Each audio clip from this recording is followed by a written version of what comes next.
Assalamualaikum warahmatullahi wabarakatuh. Selamat siang semuanya.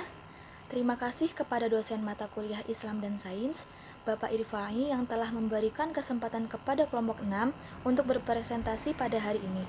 Sebelumnya, saya perkenalkan terlebih dahulu anggota kelompok 6, yaitu Ahmada Prajakusuma, Fenti Nur Aini, dan Tegar Faid. Saya perwakilan dari kelompok 6 akan mempresentasikan materi yang berjudul Integrasi Aspek Epistemologi Ilmu Pengetahuan. Apa sih integrasi itu? Integrasi adalah sebuah sistem yang mengalami pembauran hingga menjadi suatu kesatuan yang utuh. Penggabungan yang saling berkaitan satu dengan yang lain mencerminkan keterkaitan dan memiliki hubungan yang tidak bisa dipisahkan.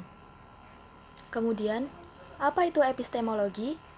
Epistemologi dapat mempunyai arti teori tentang pengetahuan. Epistemologi membicarakan tentang proses manusia memperoleh pengetahuan. Lalu, ilmu pengetahuan itu apa? Ilmu pengetahuan adalah suatu fakta yang bersifat empiris atau gagasan rasional yang dibangun oleh individu melalui percobaan dan pengalaman yang teruji kebenarannya.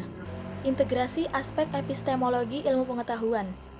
Filsafat merupakan ilmu yang umum dan sering disebut sebagai induk dari segala ilmu. Karena pada mulanya, ilmu pengetahuan merupakan bagian dari filsafat. Ilmu pengetahuan adalah ilmu yang khusus, yang semakin lama semakin bercabang-cabang. Setiap ilmu memiliki filsafatnya yang berfungsi memberi arah dan makna bagi ilmu tersebut.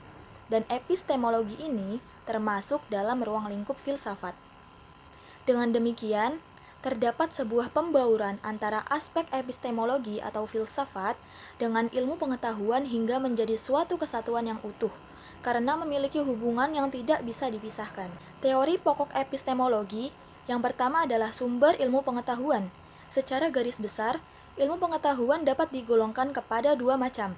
Yang pertama, ilmu yang diperoleh oleh manusia. Yang kedua, ilmu wahyu atau ilmu nakli, yaitu ilmu yang bersumber dari Allah Subhanahu wa Ta'ala. Dalam pembahasan-pembahasan epistemologi modern, biasanya disebutkan 4 sumber pengetahuan. Yang pertama, pengetahuan yang bersumber pada kesaksian atau otoritas. Yang kedua, pengetahuan yang bersumber pada persepsi indera. Yang ketiga, pengetahuan yang bersumber pada akal. Yang keempat, pengetahuan yang bersumber pada intuisi. Selanjutnya adalah metode ilmu pengetahuan.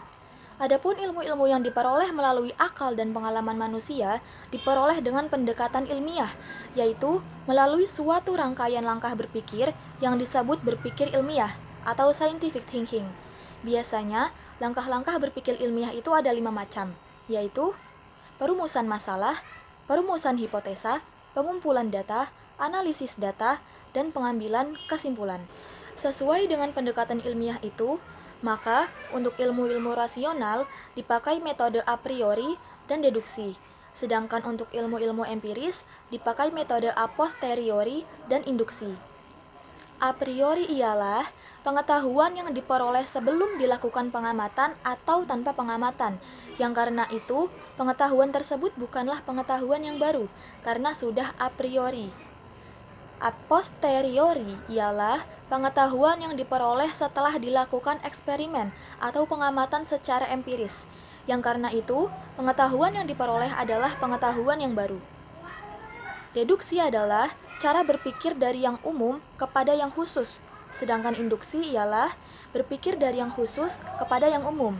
Karena itu, pengetahuan yang diperoleh secara deduktif a prioris adalah pengetahuan yang pasti atau mutlak, tetapi tidak baru. Sedangkan pengetahuan yang diperoleh secara induktif a posterioris adalah pengetahuan yang baru, tetapi tidak pasti atau tidak mutlak. Selanjutnya adalah kebenaran ilmu pengetahuan. Kebenaran pengetahuan telah dipersoalkan sejak masa filsafat Yunani klasik. Plato mengatakan bahwa pengetahuan yang diperoleh dengan alat indera adalah pengetahuan yang semu, sedangkan pengetahuan yang benar adalah yang diperoleh dengan akal yang disebutnya idea.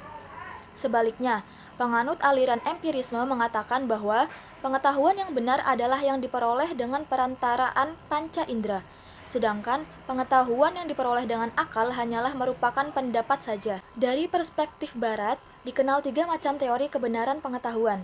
Yang pertama, teori korespondensi.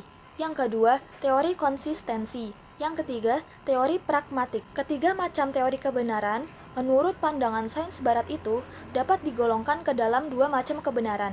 Yang pertama, kebenaran empiris, yang bertolak dari aliran empirisme, dan yang kedua, kebenaran logis, yang bertolak dari logika deduktif. Di samping diakui adanya kebenaran logis dan kebenaran empiris, terdapat pula kebenaran wahyu. Kebenaran wahyu adalah kebenaran yang datangnya dari Allah, dan karena itu bersifat mutlak. Macam-macam epistemologi menurut pandangan beragam aliran filsafat dunia. Yang pertama, idealisme dan rasionalisme. Memandang bahwa kenyataan yang sesungguhnya adalah dunia idea atau rasio. Yang kedua, realisme dan empirisme, yang mempersoalkan objek pengetahuan manusia. Yang ketiga, filsafat kritisisme. Pengetahuan kita itu diperoleh melalui akal dan panca indera kita. Yang keempat, positivisme. Inti dari metode ilmiah Bacon ialah penelitian ilmiah yang dimulai dari pengumpulan data yang dapat diamati secara terbuka, disertai dengan pengembangan hipotesis yang mengarah pada penjelasan data. Selanjutnya, pengujian hipotesis itu melalui eksperimen. Kesimpulannya adalah, epistemologi adalah teori pengetahuan yang berhubungan dengan hakikat dari ilmu pengetahuan, pengandaian-pengandaian, dasar-dasarnya, serta pertanggungjawaban atas pertanyaan mengenai pengetahuan yang dimiliki oleh setiap manusia. Berdasarkan uraian definisi etimologi epistemologi, perlu ditegaskan bahwa epistemologi membicarakan pengetahuan, bukan ilmu pengetahuan atau sains. Dalam konteks ini, walaupun antara pengetahuan dan sains pada dasarnya sama, namun tetap ada perbedaan dan perlu dibedakan.